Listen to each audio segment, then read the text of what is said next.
আগে যাই ওয়াজ করতে হুজুররা সব আওয়ামী লীগের বিরুদ্ধে যেত, এখন ওয়াজ করলে বিএনপির বিরুদ্ধে চলে যায়। কি করা, যন্ত্রণা। হাজির কি আছে, সরি দুঃখিত। আগে হুজুররা ওয়াজ করলে আওয়ামী লীগের বিরুদ্ধে চলে যেত, এখন ওয়াজ করলে এনসিপির বিরুদ্ধে চলে যায়, ডক্টর ইউনূসের বিরুদ্ধে চলে যায়, কারো কারো ওয়াজ জামাত ইসলামের বিরুদ্ধেও যায়, কারো ওয়াজ হেফাজত ইসলাম অথবা চরমায় যে পীর সাহেব ওনার তো একটা দল আছে ওটার বিরুদ্ধে চলে যায়। আমি একটা জিনিস খেয়াল করলাম, ওয়াজ আর খুতবা শুধু রাজনীতি যারা করে তাদের বিরুদ্ধে বেশি যায়। ঘটনা কি? আর কারো বিরুদ্ধে তেমন যায় না। মসজিদে খুতবায় যদি হুজুর সুদ ঘুষ আর পর্দা নিয়ে কথা কয়, সবার আগে সভাপতির বিরুদ্ধে চলে যায়।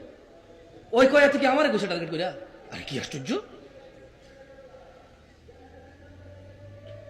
তাহলে নূহ আলাইহিস সালামের জাতি দাওয়াত যত বেশি দিচ্ছে তত কি করছে, কি করছে?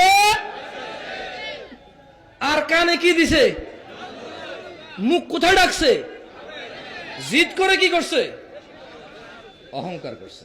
আমাদের ভিতরে মিল পাই না আমরা? হ্যাঁ, মিল পাই না? জুমার খুতবার পরে আসরে কেউ নাই, মিল পান না আপনি? মিল পান না? এখানে আমি যদি বলি যে দাড়ি কাটা হারাম, ঠিক কিনা? সব দাড়ি কাটা লোক ঠিক কইছে।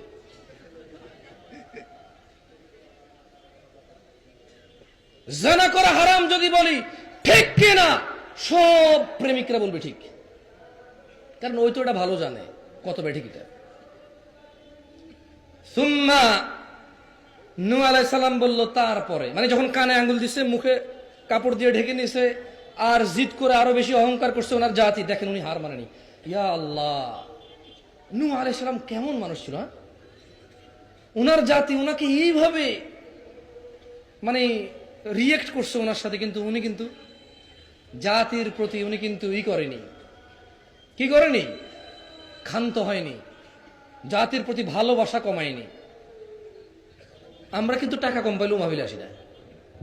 আমি খুঁজি না, তবে আমি যে এক ফর্ম বানাইছি, মানে আমার কথা বলতেছি, আমি দুষ্টামি করতেছি না। আমি চিন্তা করছি টাকা খুঁজলে কেবল উনি খুঁজে, তো তোমরা যে শিয়ানামি করো আমরা কি কম শিয়ানা? আমি এক ফর্ম বানাইছি 2022 সালে। এই ফর্ম 30 জন দাওয়াত দিতে যাইয়া 22 জন বোঝে না কি লিখবে এখানে, আর রিপ্লাই দিতে দেয় না। 8 জনে দেয়, এর মধ্যে 60 জনে সুন্দর করে ইগনোর করে যায় একটা লাইন, 4-5 জনে যা লেখে আমার আর মন চায় না যাইতে।